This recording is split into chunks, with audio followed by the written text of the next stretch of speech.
Hi everyone, my name's Guy Spiegelman. I work at Amazon Web Services and I head up our healthcare life science business development practice in EMEA, focused on startups and investors and innovation organizations. We're very happy to have you all here today. We've got a great session lined up.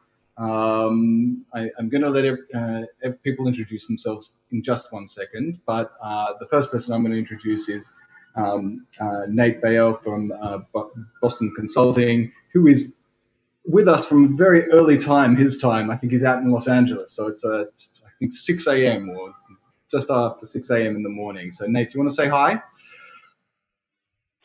Thanks, Guy. Yes, it is early here, but sun is up, so it's looking like a good day here in LA. I'm Nate Beyor from Digital Ventures of the Boston Consulting Group. We are the incubation and innovation arm of the Boston Consulting Group, but I'm one of the core healthcare partners here at DV. Looking forward to a productive panel. Okay, great. And together with us today, we have Dr. Ashish Patel from Optum Ventures out in London. It's a global group, but he's out of the London office. Maya Orlicky from Diagnostics Robotics, a startup coming out of Israel. And Jim Harper from Sonde out in Boston area, but I think Jim's going to present himself from a different background today. What I want to do first is actually go around the panel. Please introduce yourselves. Let's keep it to a minute. To say who you are, what your role is, your company, but also one thing that you're doing in your life today that probably 6 months ago you would never have imagined you would be doing now. So, Jim, do you want to start off? My name is Jim Harper, and I'm co-founder and COO of Sonde Health. My background that led me there, I've spent 25 years applying technology to solve very difficult biological measurement problems. For many of those years, it was in national security, but most recently returning to kind of my roots and my formal training to try to address measurement and health information in healthcare. One of the things that Sonde and I are doing that we weren't doing 6 months ago is one, working remotely. So my background, you may notice, isn't Boston. So I'm actually working from Missouri currently. And the other thing that we're doing is really shifting our emphasis toward very early detection and ways to feed that information broadly into the healthcare system in response to particular needs around COVID that we didn't recognize and would not have been pursuing 6 months ago. Thanks a lot, Jim. Maya? Hi, everyone. So I'm Maya Orlicky. I'm the VP Strategy and Operations of Diagnostic Robotics, a startup based in Israel. My background is biomedical engineering and biotechnology from the US. I spent my time in the last 12 years between Israel and the US. After that, I did some consulting, actually also at BCG, focusing on healthcare and financial services. And I've done a few both strategic and operational roles on fintech before I moved to digital health. And one of the things which I didn't think I would be doing is actually, as COVID started, so we've converted all our technological assets and developed a product that we launched to market pretty soon.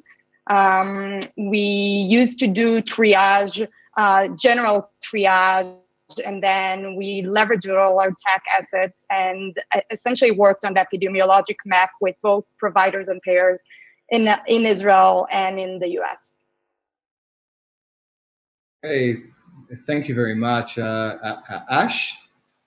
Hi guys, I'm Ash Patel. I'm a principal from Optum Ventures, which is a global investment fund specializing in healthcare technology companies, typically investing at Series A and Series B. We are, within Optum Ventures, my responsibility is predominantly focused on companies that are based in either Europe, the Middle East and Israel, or Asia, which is these are the three focus areas for our London office. By way of background, I'm a physician by training. I spent a number of years as Director of Clinical Technology, heading up product R&D for Babylon Health as part of the original team, and then moved into venture investing about 4 or 5 years ago in the UK. And one thing which we're doing today that we weren't doing 6 months ago, that I never thought we would do actually, is actively investing in startups where we've only ever met the founders on Zoom, which in the VC business, so much of what we do is meeting people and getting to know personalities. And we've now kind of made a decision that if this is going to be the new normal, we want to be able to connect with people online only and still help fund their businesses. Okay, so I will add just one thing about what's going on differently for me is that I seem to drink way more gin and tonic. It comes in about on a Tuesday rather than like the Thursday or Friday that I used to have as my routine. But just that's probably an aside and not that relevant to the conversation. But I want to just frame what we're going to be talking about today. Obviously the world has changed dramatically for everyone, but particularly healthcare, and particularly the way healthcare is accessed and the way healthcare accesses us as patients has seen a dramatic transformation. And public health and public health systems, whether they are systems which have nationalized services as in the UK, Canada, Australia, Israel to some extent, other places in Europe, or whether they are private systems, this has still been a government-led response around the world. And technology is playing a big part, or perhaps not such a big part. And what we want to sort of discuss today, both from the perspectives of organizations like ourselves at Amazon, who have an AWS, we have the privilege of working with so many healthcare customers, be they technology or hospitals or government partners, or venture groups, Optum and Boston Consulting, or two startups who are coming at this from different angles. We really want to explore how that system is working today and where we think it's starting to change and how it may look in the future. So I'm going to ask actually Nate to sort of frame it and even start with a personal story. So Nate, please take it away, and we're all ears. Yeah, in planning for this, we felt that anchoring on a story of one of our experiences in healthcare would be a really nice way to highlight some of the needs and opportunities that we're seeing for the future of healthcare. So, for me, I was one of the earliest cases of COVID-19 diagnosis within LA County, Los Angeles County. It was something like within the first 50 cases. I found out really in early March that I had been exposed and immediately quarantined myself. And initially there were a lot of questions, people saying, "Oh, you should go get tested." And so the first thing I did was try to figure out how to get tested. And it turned out on March 7th, that was nearly impossible in LA. After multiple calls to different healthcare institutions, I did find my way to a public health nurse over the weekend, and she advised me to check my temperature. And if it went north of 101 degrees, then of course that would be the trigger that would signal for me to go back to the system and then get tested. Which of course we all know now, the disease is relatively progressed by the time you hit a fever of 101 degrees, and you've been then shedding virus for days. A couple days later, the testing dynamic had changed a little bit. I understood LabCorp was running tests, and a colleague pushed me, harder. No, go get tested. So I went back again to try to, navigate my way into a test. I talked to another, 4 or so different places. Even walked into a LabCorp with an order in hand. But at the time, it was still relatively new, and I believe the facility I went to, didn't necessarily have the capability. So once I cleared the first panel, then public health was able to take on the sample and get the next test. So that, for me, the theme there was just navigating to care. Here, I'm someone that works in healthcare, and it took me multiple days and multiple rounds to even get to the care that I needed. When I was a clear case of someone that had been exposed and been traveling a lot. At that point, I was told that the public health department would call me back if I tested positive. So of course, I'm calling them in the next day or so, and they say, "Oh no, when your results are ready, we're going to fax those results back to the emergency department where you got the test, and then they'll call you, which got me immediately worried. Is this physician that I saw in the ER going to be there when the fax arrives on the desk, and will they call me? And it was very clunky. Fortunately, she was very on the ball, called me directly, at which point I'm back in the public health system, and they want me to track my symptoms and the symptoms of all of my family, because now our entire family is locked down. And this is before any of the lockdown was happening in California. So we are really locked in our house, and I'm supposed to be tracking temperature of everyone every day. They were nice enough to allow me to have phone, email, or SMS. I chose SMS. Though, of course, encryption on standard SMS isn't necessarily HIPAA compliant. So suddenly I'm using SMS as an ePro tool, essentially, but outside the realm of what I, working in digital health, know is the right way to use it. And it had to track these symptoms for 2 weeks. There was a lot of useless data generated, to be honest, because you could tell if someone has a fever. And meanwhile, I'm recording if my daughter's at, 98.1 or 98.4 twice a day. Finally, at the tail end, I was looking for my results, and I ended up having to set up a portal into their portal, and then the results weren't even there. I ended up having to physically go back in to the hospital to then get a printout. And it just the whole experience for me highlighted, a few key themes. First was navigating to care, as I mentioned. The second was just overall communications. Of course, there was this clunky fax situation going on. The third was data collection. Certainly, SMS-based temperature tracking was more convenient than not, but still not up to par of kind of regular technologies that we see in digital health. And the fine I'm referring to as broadly as data management, but just being able to access the records or how they're connected to any other records. And I think for me, it really took away that there are a lot of problems in the healthcare system, and especially right now during the pandemic. I think the urgency around these is heightened. And I'd like to walk through each of these themes and kind of get a sense from this group what opportunities you're seeing, and what you're working on in order to resolve problems connected to each of these themes. So Nate, thank you very much for sharing that story. And you look healthy and well. Just checking in that everyone, you and your family are all well. Absolutely, all well. In fact, it was a very restful time, a nice time to reset, realize how valuable sleep actually is when it comes to sort of recovery and health. I think a nice excuse to get a lot of extra sleep for me. Okay, so Ash, I want to turn to you and ask you, sort of in terms of that navigation part and accessing healthcare in an optimal way.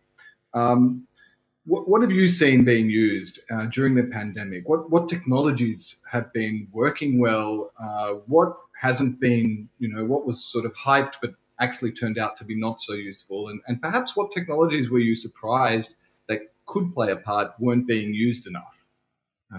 If you want to address a bit of that. Yeah, sure. I mean, so look, there are a number of technologies which I think most of the audience will be familiar with that have gone through the roof, right? So telemedicine, taking the UK as an example, pre-COVID, talking about January 2020 figures, fewer than 5% of all primary care consultations were done online in the UK. Now that number is approaching 90%, and in excess of 99% of primary care physicians are offering telemedicine as a first choice. That just did not exist 1 year, like even 1 year ago, 6 months ago, that was not on the cards. So I think there's been a real explosion in the adoption of some services. Similarly, and strangely, social media. So if you look at the engagement data, which is published for Public Health England and other healthcare regulatory agencies in the UK, their social media engagement on Facebook, LinkedIn, Twitter is up 40%, 50% week on week for the last 6 weeks. So they're just seeing an absolute explosion in the number of people who ordinarily would never think to do something as boring as go to a public health board's Twitter page and see what the news is. But they're actually now seeing that the people are actually doing that, and they're getting genuine user engagement.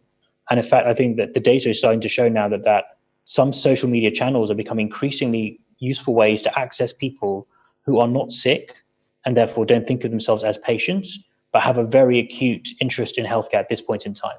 And I think there's some lessons to be learned there for in the future for perhaps some B2C type businesses who want to be able to access healthcare as consumers and think about the types of channels that can be extremely effective in reaching people as they're making their decisions.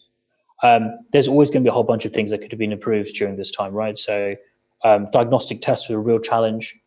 Scaling those up so you can get the appropriate sensitivity and specificity. It took at least a good 8 weeks before we were seeing recognizable brand names stepping into the marketplace with tests that were reliable enough to be used in routine testing. I think that caught the market by surprise somewhat. Predictive analytics. It's kind of been a bit of a poster child of investing for the last few years, certainly. But actually, when push came to shove, we still have a 2 to 3 week lag in knowing where coronavirus hotspots are going to emerge. Part of that is biological, just because it takes a couple of weeks for symptoms to present in a patient, typically. But also part of it is infrastructure and just the way in which data is being recorded at a clinic level, then being fed up to a regional level, then eventually reaching a national registry where the analytics can be done. And so there's certainly more work to be done in ensuring analytics can be done on a localized level, so insights can be derived quicker and actions can be taken at an earlier stage. And then things that we could do more of. I mean, this one's kind of semi-personal to me, actually, because I used to be an anesthetics and intensive care doctor. A lot of my friends are still practicing physicians in the UK. There was a real national shortage in the UK of protective personal equipment. And I know the same occurred in the US and Australia and a whole bunch of other countries as well, where the global supply chain got disrupted. And that wasn't anybody's fault, but we're just so used to just-in-time ordering and things being shipped from far-flung parts of the world and being shipped over on schedule. And all of that just stopped for a period of a month. And so actually, real opportunities came across for additive technologies like 3D printing, for example, which would make it possible to print masks and print PPE on site in hospitals when supply chains are failing. It was really encouraging to see the FDA, I think it was on the 16th or 19th of June of this year, actually approve a fast tracking process for companies that are making 3D printed templates, having pre-certified so that hospitals can know that these are safe products to be used and therefore start printing their own stuff if the supply chain is failing. That, for a regulatory agency, I think is just a great piece of innovation, and it's really encouraging to see that kind of stuff happening. And I'd be glad to see more kind of regulatory innovation to adopt to the market need.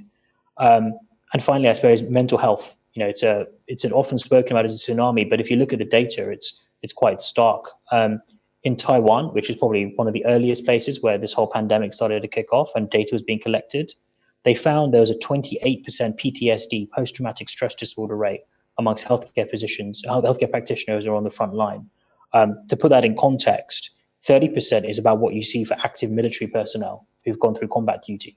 So the healthcare professionals which we have on the front line right now are experiencing PTSD and mental health disorders on a scale which you typically only see in people who've been through very extreme circumstances. And I do think there's going to have to be a whole piece that comes around how we kind of provide support to the people who've been looking after us all this time to make sure that their healthcare and wellness needs are being met, both during this pandemic, but also in any subsequent waves in the post-care period after. Thanks, Ash. That was a really helpful introduction on a lot of themes and what you're seeing across the market. I'd like to pull out on one of them as it relates to navigating care and kick it over to Jim. You mentioned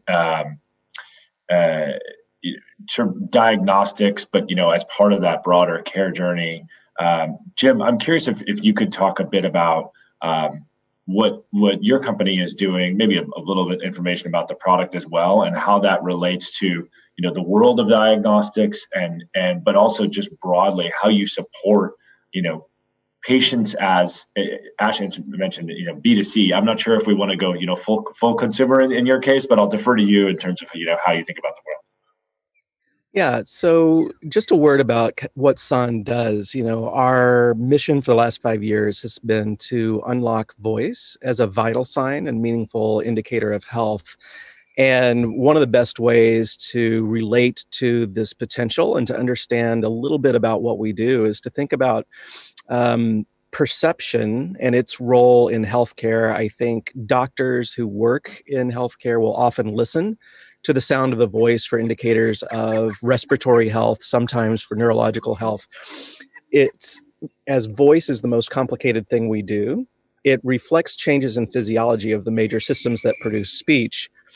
And we know this from 5-second conversations with our mothers, which, I've been doing a little bit more lately since I'm closer to my mom.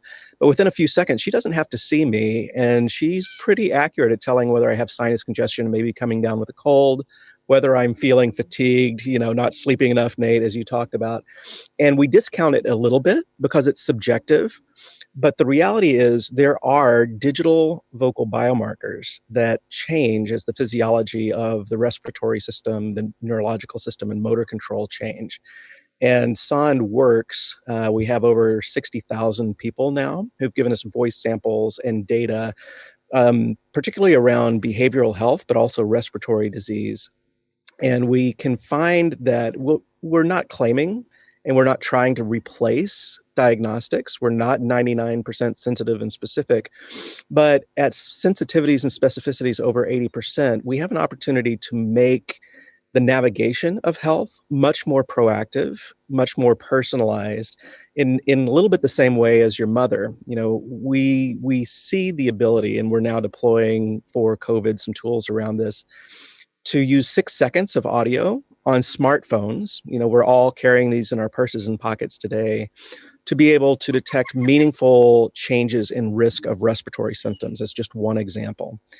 And, so you can begin to imagine, Nate, from your own personal journey, if there were objective ways to put you into a different risk category, navigating that system and being able to share that information may help you get testing earlier, for example. And so I think we can start to talk about the ways that if we can translate the voice interactions that we're having as a normal part of navigating healthcare or as a normal part of our everyday life into health information that's accessible within seconds, that really puts you in a different domain for the way to navigate and communicate and even collect data at population scales that we're now seeing how important that can be.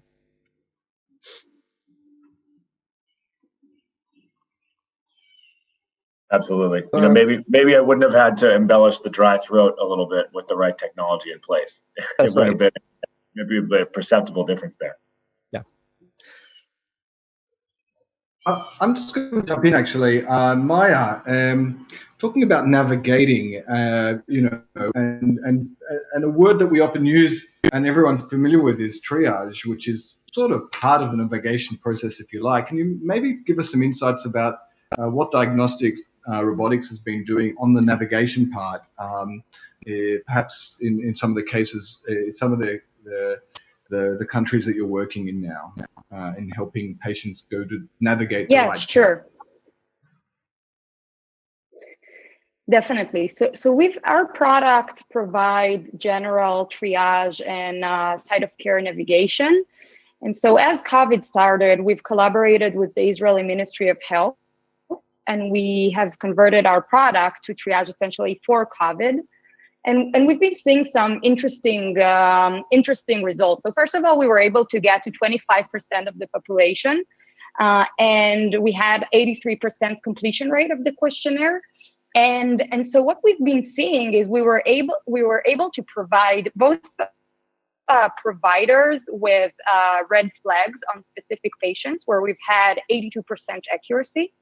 And more importantly than that, we were able to work with the Ministry of Health and provide an epidemiologic map and identify high-risk locations and areas and cities for them to have a more gradual both approach to restricting those areas in order to prevent the spread of the pandemic, and then later on for a gradual exit strategy as well.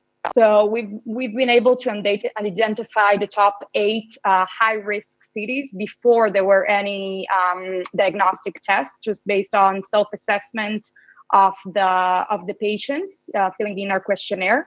And we've had a lot of luck on the larger cities. So in larger cities, we've had 70% accuracy. The cases where we've had some struggles were on smaller villages and areas where we've had less than 100 people responding. And as we were doing that, we were also able to find some interesting insights on the disease itself and learn more better identify it as it progressed.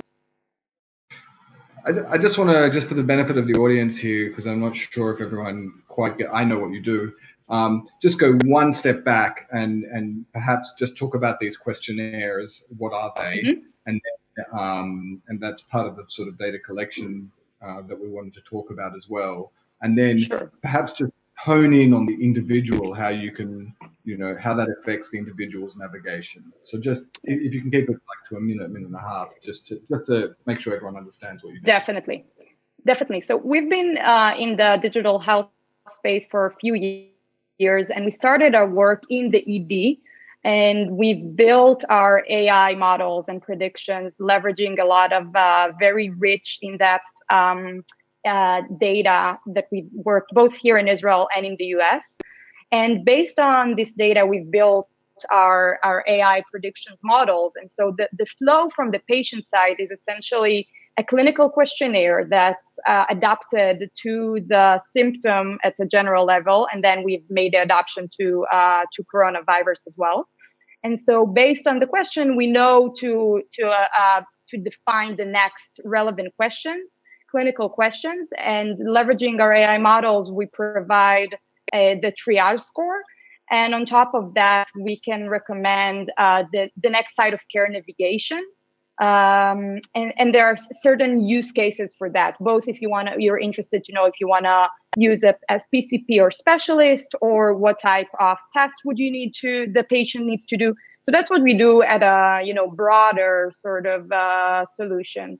And what we've done here is just really did a deep dive on COVID and learned the symptoms in order to better assess individuals that are at higher risk that haven't had the ability to get diagnostic tests.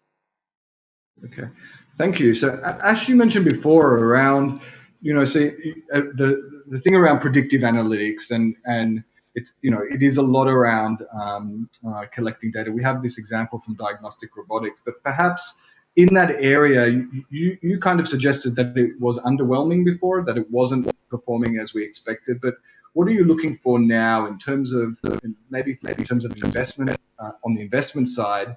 What kind of things are you looking at in terms of things around data management, storage, identifiability? Guy, I can't hear you. Okay. I can hear you. Hear you, Guy. We're okay on this end. Might be my connection. So anyway, I'm following up with Ash. So Ash, just if you can touch on some points around investment opportunities with things to do around data in collection, management, and sort of analytics, interoperability. Are you looking at stuff like that in the current period? Absolutely. And so there's a couple of key things, right? The one is, how are entrepreneurs building their businesses, and then what are they building? So, and I think in the new era, the post-COVID era, how and what are both equally important. So the era, if you look at, and this is just the data speaking for itself from public resources, but if you look at VC investment as an asset class as a whole for this quarter versus last quarter, it's down 19%. Now, that isn't to say there isn't VC money available. There's a lot of funds have raised a lot of cash, and they've got to have to invest it eventually. But the reality is that there is definitely a lot more caution in the market about the types of business models that are being supported. And so, unsexy as it is to say it, I would say to entrepreneurs, focusing on building sustainable businesses that eventually, like their closer reach revenues and eventual profitability, is now becoming more of a must for funds. I think the days where you could build a cool piece of technology and have absolutely no idea how the business was going to work are probably a little bit behind us. They may yet come back again, but at this point in time, I think people want to see real businesses they can get behind. So it reduces the risk of the company just running out of cash and not knowing where it's going to get its next infusion of capital from. The second thing I would say then, in thinking through the what are you building then, if you're assuming you're going to build a sustainable business, what are you building? I mean, there are a range of different trends which we're seeing out of here, which we think can make the grounds for a great business to be built. So at-home services, things that facilitate care to be done at the home so that people like Nate don't have to have that horrible experience of having to go to multiple places. all the time whilst potentially, and forgive me, Nate here, carrying a virus which, best will in the world, people spread, right? And so think if someone could have come to you to solve that problem, it would have been better for you as a patient and probably better for the public health system as a whole to not have that vector out in the environment.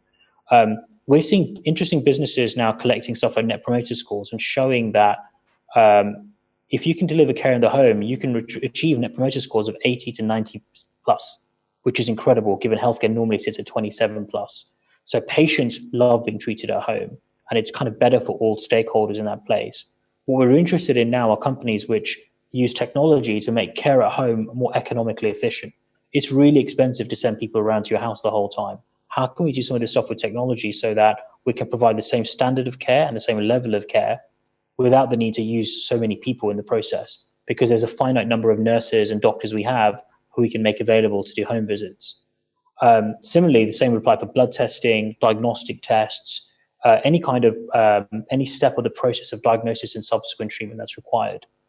We're really interested in the data management as well. So, guys, to your point, there's been a lot done recently thinking about interoperability, the infrastructure of data collection. Personally, I'm really interested in last mile of data analytics. So how do you convert all the data that you've collected into actions that have an impact in the real world? I think there's a whole slew of businesses we're now seeing, which we're super excited about, which are focused on converting insights into action, making those actions available for clinicians to act upon, for public health officials to act upon, for patients to act upon directly. And we think there can be real impact in terms of healthcare and economic benefit for all players if you do that. I want to pick on one of these themes that you pulled out on home care, and to relate it back to my story, to turn back towards me again. But of course, I experienced I went through a clinical trial where, after this, where people were coming to my house to draw blood. I've been really encouraged by how a lot of these clinical trial, remote trials, I wouldn't say virtualized in this case, there's a phlebotomist that just showed up at my door to draw blood, but they seem to be blowing up. I'm really encouraged by these opportunities. Maybe on the data management side, they weren't quite where they should be. One person just showed up and asked me my birthday, and that was it. There wasn't a lot of signing anything for him to. Maybe I should have asked more questions before he left with a vial of my blood, but it worked out. I think it's working out okay.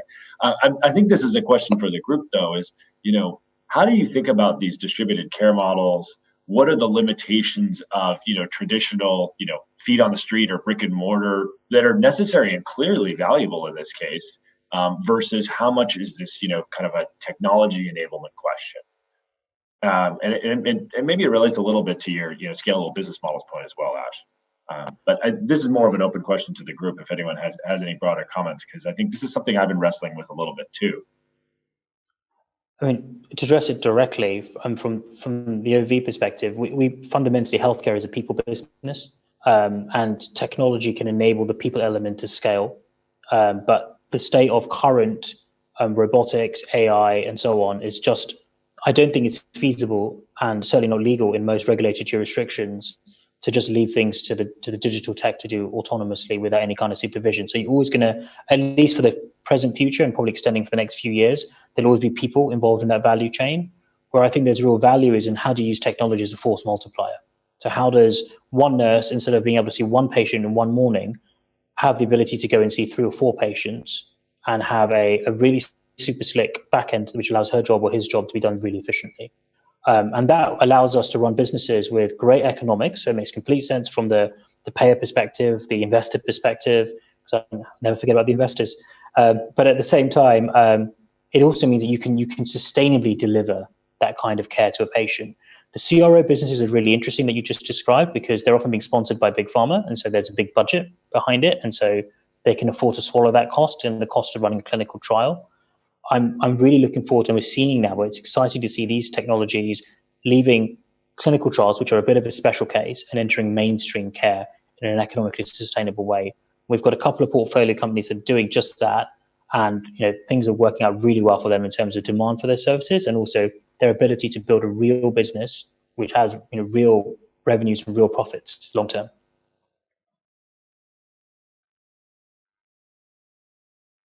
Yeah. That makes a lot of sense. I love the notion of scalability, and I think the notion of being a force multiplier is just it's a simple way to think about how technology can enable the healthcare overall. Sorry, Guy, perhaps I... Yeah, no, we talked a bit about data, and but obviously building off data comes personalization in its ideal format, and perhaps part of what Ash was saying. How can this one nurse, instead of just dealing with one patient in the morning, can deal with 4? Well, that has a lot to do with all sorts of things, like how do we prioritize which patients? How do we know which ones we can do just by video like this? How do we know which ones we actually have to go and see? And with I'd be interested to hear from anyone really here, and yourself as well, Nate. Like, how is personalization gonna is it being used enough now? And where are some examples, if anyone has? And where do we think it's going to be going? Assuming we have the data on board, we know how to analyze it. Can we act on it? And what's being done now, and where could it go in the near future? I mean, Jim, if you want to jump in here, or... No, I think it's really interesting. Our healthcare system at some level has functioned like a warranty system, right? It goes into action when something is broken, and it understands how to recognize what's broken and apply resources to fix it. And even triage as a concept assumes that you're confronted with a large number of people and you're trying to understand relative levels of difficulty and how to manage them. With voice, I think we're almost thinking more about something that I call PreOSH. Before you are bringing them into care, understanding the relative risk ratio. Let's say you're one of these nurses, right? And we're not trying to replace the human in the loop, but they may have 300, 400 patients where they're monitoring risk. Maybe there's a positive test for COVID, and you're looking to identify what 20% may be developing respiratory symptoms. The personalization part from our perspective comes in if you are measuring multiple times a day the potential progression of respiratory symptom risks. You now have the opportunity to rank, maybe that nurse has the capacity to call 10 people in the first part of the day. Which are the first 10 that you would put on that list? It doesn't mean you're not going to go through and implement the system, but if you can make it more efficient, if you can kind of learn how to make the insights around increased symptom risk actionable, to Ash's point, the action really is making that more efficient and finding the people you really need to follow up on sooner. Very often in healthcare, we're talking about COVID as an acute thing, but associated with COVID, I think you mentioned the PTSD rates, the increasing levels of behavioral health, depression, and anxiety. That's a great place where early information and triage can help people get access to meaningful care earlier. For many, it's 4 to 11 years between a first depressive episode and when they actually receive a diagnosis and treatment. We shouldn't have to wait that long. I don't think there's a reason to. If we are creating a system that can gather information that we don't have to pay hundreds of dollars per patient for sensors, if we're carrying them around already, there's a different economy and different opportunity to engage in this information. Okay, great. Maya, perhaps you want to pick up on examples of personalization based on the work that you're doing and how that's being now used either by triage or in treatment selection.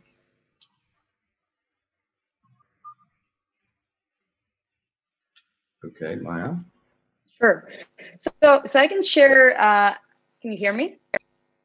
Yes. Great. So I can share some of the insights that we've discovered with Cavett. So as we started, it was pretty hard to predict as it was a new disease and there was very limited data.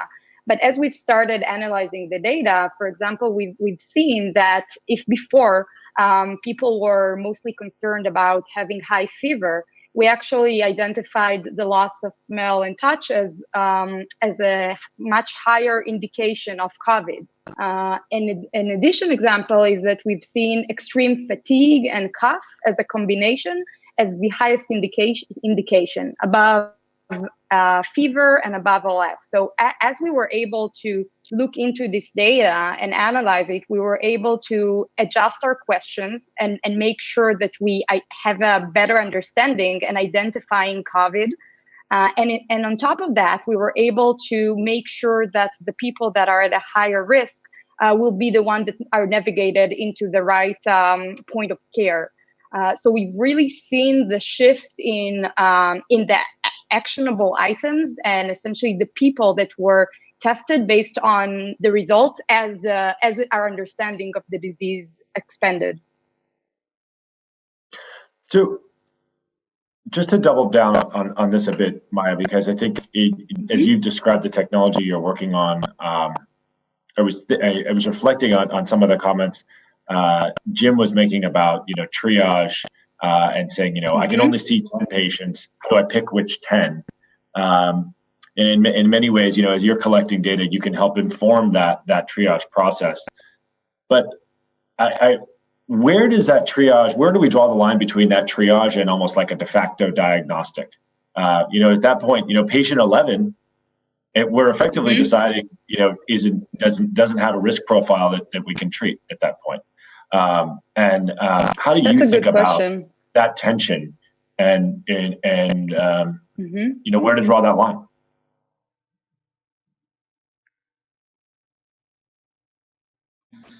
Sure. So I think that it corresponds to the question you've asked before on, technology supporting humans in the field versus replacing it. I think that we very much see ourselves as enablers of the physician and the medical staff. I think they're always essential, necessary. And what we're doing is essentially trying to make sure that they're as informed as it gets. We can present to them, red flags and highlight patients at risk. But at the end of the day, the physician, the nurse, the medical staff is going to be the one receiving all the information and making the decision. And I think that's really our goal. Our goal is to empower them to use the amount of data and our ability to analyze it in order to provide more informed data pieces and recommendations. But at the end of the day, there's always going to be a medical staff that's going to be leveraging our information. And I think that's where we draw the line between a true decision support and a diagnostic tool. I mean, again, I think this is really tying nicely back into what Ash was saying about how can the technology be a super enabler. So there's a limited amount of human resource, nurses, doctors, other sort of clinical staff, and we've discussed the navigating in and potentially prioritizing. But then the next level is what's the next level of automation that we can bring so that we're optimizing. And this I might ask Ash actually.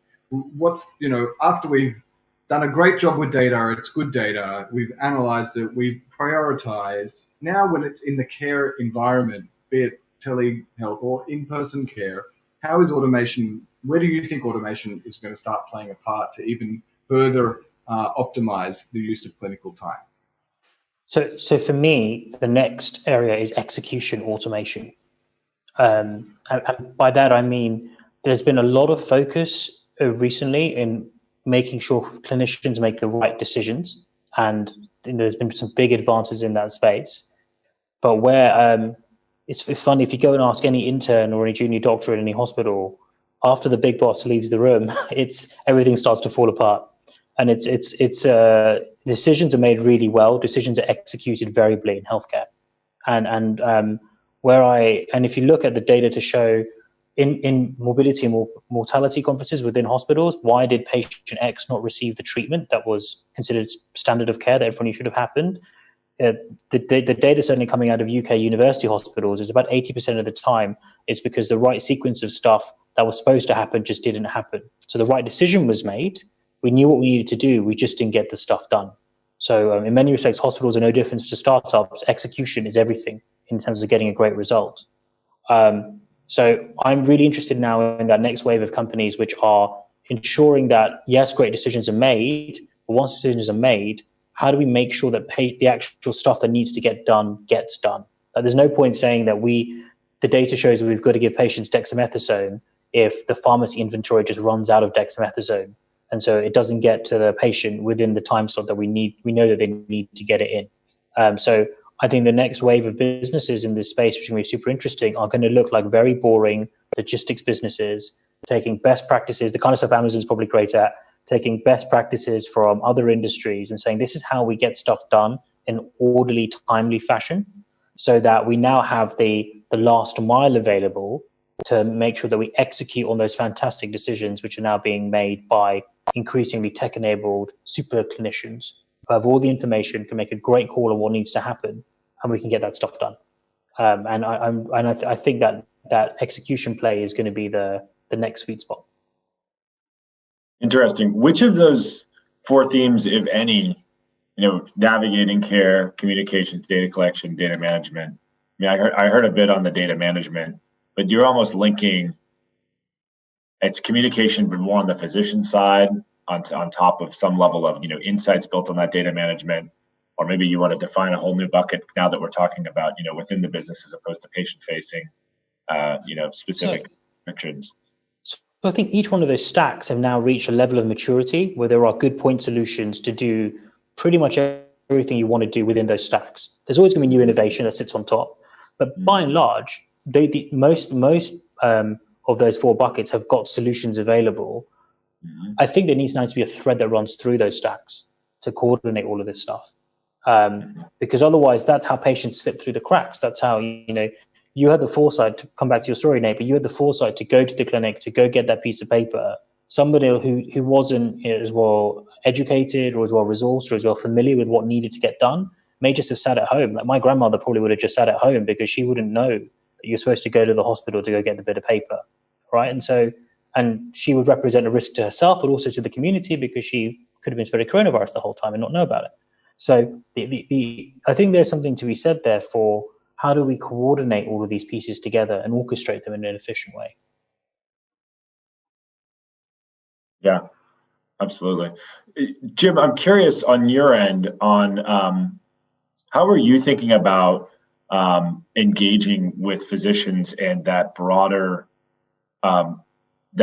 stream of connecting kind of execution communications on data management, in particular because of how your product and offering does straddle the line between wellness and health. How do you think about that care ecosystem and engaging in that care ecosystem? Yeah, so there's two ways. One is from the patient side. So to Ash's point, not everyone knows or has the competence to activate as a patient to navigate the system well. And so I think providing reasonable information at a timely point that's available to everyone helps to activate. And I'll use the clinical thermometer as an example, right? It's not a diagnostic tool, but it may be one of the more valuable preventative medicine tools that we've had for the last 100+ years. And it's because it's easy to understand, and it gives me as a patient who doesn't have medical training some clear guidelines to say, this is a threshold where you should be reaching out and activating the healthcare system. And if we can provide that for respiratory health, for motor health, for other areas that we don't currently have a thermometer, that's one part of creating action in the system. But, as Ash said, that activating the patient, in today's system is only part of it. On the other side, for COVID, for diseases that have high rehospitalization risk like pneumonia or congestive heart failure, execution is a really big part of improving care, and having readily available insights from the data in a way that it activates the physicians and that care model is really key, right? And some of that is patient compliance. They may have the scales, they may have the blood pressure at home, but then maybe they're not using it at the same time every day or using it accurately, standardizing that, but really getting the statistics, getting the understanding of where a gap in the data needs immediate action, and prompting through an information system the ability to, with minimal effort from the doctor, say, yes, I have reviewed this data. This person does need follow-up now, and connecting that into the system. I think that's what we see as the backbone of the information we're creating, and why we're doing it, not as an end-to-end solution. I think a lot of the business models and the challenges have been where a company like Sonde that has an interesting information technology becomes a service provider and tries to build the whole system and gets narrowed down. We're opening up what we do as an API first reality. There are other people who have incredible kind of solutions for heart failure management. We don't need to replace those or compete with those. We need to augment those. And so when I think about the ways to create the actions, it doesn't have to be Sonde creating the actions. We need to figure out who is good at that, who's lacking the information, and partner with them. And that's really how we think about changing the system. That's really helpful, because I think you started to touch on, one thing that's been hanging in the back of my head. We're talking about themes broadly and things that we are seeing, but now we've shifted a bit into the sort of, what should be happening, and what are we doing to sort of define that future, and what we all kind of imagine it could be, but what are the way it actually should be. And I almost heard two different approaches though. So Jim, you were talking about Sonde you're essentially owning, one brick in the wall through this, API oriented approach, and others will have, other bricks. And Ash, you almost had like the mortar between the bricks. You're saying like there's someone that needs to actually connect all these together. I'm wondering who that is too, who's doing that, or if it's maybe just, it sort of falls out as the bricks stick together one by one, you'll end up with those players. I'm kind of curious. I know this is maybe a little too much of an allegory here, but curious, broader reflections on that. Bricks add a lot of value. That's all I'll say on that. Like you don't have the bricks, you don't have a wall. Simple as that. And so I think there are lots. The analogy holds true actually pretty well. I think there are businesses that are going to be the glue that helps to bind these, and some of it could be just as simple as an API that interfaces, eventually more sophisticated middleware layers that can act as data aggregators, and then that makes a ton of sense. But don't get me wrong, we're still super interested in businesses whereby they're providing best-in-class technology and experiences for single disease states where we think that could have a big impact, as well as the businesses that stitch it all together. Mm-hmm. Yeah, I mean, and I think we've only got like 7 minutes, and I'm aware if people are listening to us live and they want to ask questions, I believe there's a chat on the side here on to your right, at least it's to my right. Please feel free to go in and ask questions. But I want to pick up on something that sort of Ash said, is that, and I mean, I'm sort of sensing an opportunity out there for the entrepreneurs in the audience that, there has been a lot thrown at the sort of the data side of things and the analysis, but but now insights from that to improve quality control on the shop floor, if you like, on the hospital floor, or making sure that the higher standard of care is being achieved. I think sort of Ash was throwing that out as, well, this is a big opportunity area that maybe not enough are concentrating on. Would that be fair, Ash? Do you think that's a fair thing looking forward? Yeah, I mean, and I kind of get why people haven't concentrated on it, because it's not an obvious clinical problem to solve. It's an operational problem to solve. But if you look across like the standout businesses in other industries, they had great point solutions for the things that they did. Amazon was fantastic at shipping books, but they were also just excellent at executing across business lines. And that is what catapulted them from being a bookstore into the giant that they are today, right? And so I think there will be a healthcare Amazon coming out there, but they're going to be incredible at execution and at the operationalization of healthcare. That is going to be the thing that differentiates them from everyone else. But when we bring it back to the topic of public health, is the fragmented sort of way health is run around the world a potential, how will you overcome that kind of barrier? It's going to be hard work, guys. No one's saying it's going to be easy, but it's worth it, right? For the patients we serve, it is so worth it. Like if you could impact hundreds of millions of lives and unlock massive economic value for all the shareholders, whatever, if you can get this right. So it's hard work, but it's worth it. Okay, so we're in closing thoughts times and looking forward times, in terms of, what have we learned from this, first wave, if you like, and some of us already in the second wave in Israel, unfortunately. But what technology is going to help us get through now? What one element do you think we're going to take forward, not just COVID, but post-COVID, and is going to be with us now as a closing thought? Maya? Can you hear me? Yep. Great. So I think the one thing that we're going to take with us is leveraging technology first. I think COVID has really expedited an ongoing long-term digital transformation that's been happening. We see it with telehealth up by hundreds of %. We see it with ED departments in the US visits down by around 50%. So I think moving forward, technology is going to be the first point of care and will empower and supplement the traditional healthcare that we're seeing. Okay, Jim? Yeah, so, I think once we recognize that the traditional way of doing things is not the only way of doing things, it's hard to go back. And I think the primary care, having to wait for weeks potentially for appointments, we're not going to want to go back to that. And I think that for me, what I compare it to, not traveling anymore, but the experience of a frequent traveler is very different from the original traveler. You have a lot more services, you have a lot more convenience, you navigate the system more easily.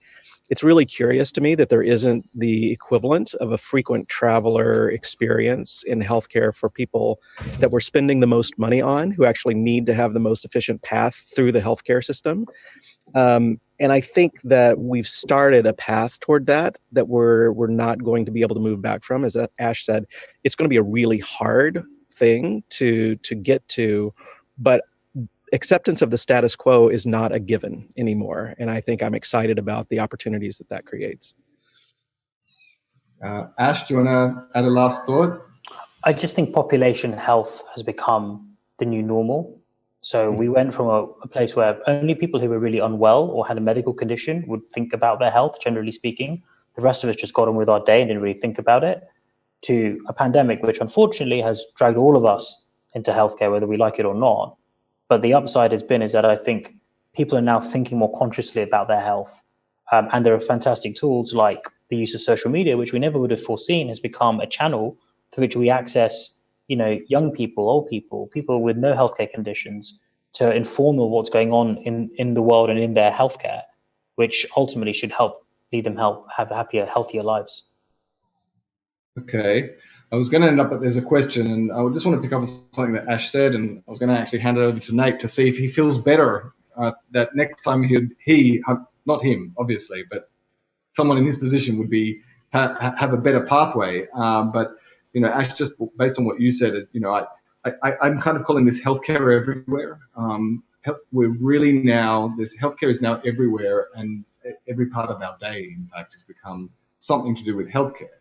And I think this is a big change in mindset. I agree with you. Just this one question to the right, if someone can address it. I'll read the question out. In regards to data execution on the last mile, and getting the operations challenges right, what are the skill sets required? What needs to be learned, addressed, or mastered? I think this is very much linking, some of the key points actually you've raised on last mile, as well as, the broader discussion we've had on, data management and the relationship it has to kind of the, operational requirements of, the healthcare of the future. Hello. Yeah, I think I'll just say one thing. The emphasis in the question seems to be on data and what you need to do for the last mile to make that data actionable. From the perspective of someone who's built a career around data analysis and sensing, for the last mile, that's really only a small fraction of what you need. If you do not, as a data analyst, understand both the value of the information you're providing and where in the care flow it can make a difference, right? You're not going to be able to help that last mile. You can't. You have to inject it in a way that the existing system can utilize and can benefit from to evolve into a positive direction. You can't believe that data from the outside alone is going to change that last mile of delivery. And if people can hear me now, I think I'll add to that. One thing is that what we've seen as well from the from COVID is that there are a lot of outside technologies that haven't traditionally looked at healthcare as a market. I think are looking at healthcare, and I think that we're going to see some of the experts in these kind of in the skill sets, if you like, to make that data and actually put it into action. We're going to see outside forces who are coming into healthcare to offer solutions, and healthcare being more receptive to those solutions. And I think those two things I think are going to happen. But we're gonna end up here now. Thank you very much, Nate. I'm going to give you the last word to wrap it up. But just allow me to thank all of you for participating, and for all of you out there watching, thank you very much as well. So Nate. Yes, thank you all for participating. I'm really encouraged by this discussion. I was tremendously worried that we were going to end up talking about telemedicine and flirting with remote monitoring, as with the sort of many of the themes coming out right now. But I'm leaving this discussion really encouraged by, the notion, Jim, that you raised on, challenging the status quo. I think that's just a really important theme that I'm seeing right now, both from patients and physicians. Maya, I really, this notion of how you can collect clinical data, or data that may not be perceived as clinical, but is in fact clinical data, and assemble it into more of a triage, and that this really does help us understand, where the line is between, real just sort of diagnostics and triage. And finally, Ash, your push on execution, I think, is a very important theme, and obviously important to all businesses, but does actually tie back together. We're really talking about how can we do things differently as patients? How can we do things differently as physicians? How do we understand automation and technologies that may not have been applied in clinical worlds previously? We can actually change our executional path. In this case, in triage, and the examples given. But we need to do more and more of that. So I'm leaving the conversation with far more than excitement around video visits, and will take a lot away with me. Thank you all for the time, and everyone enjoy your day.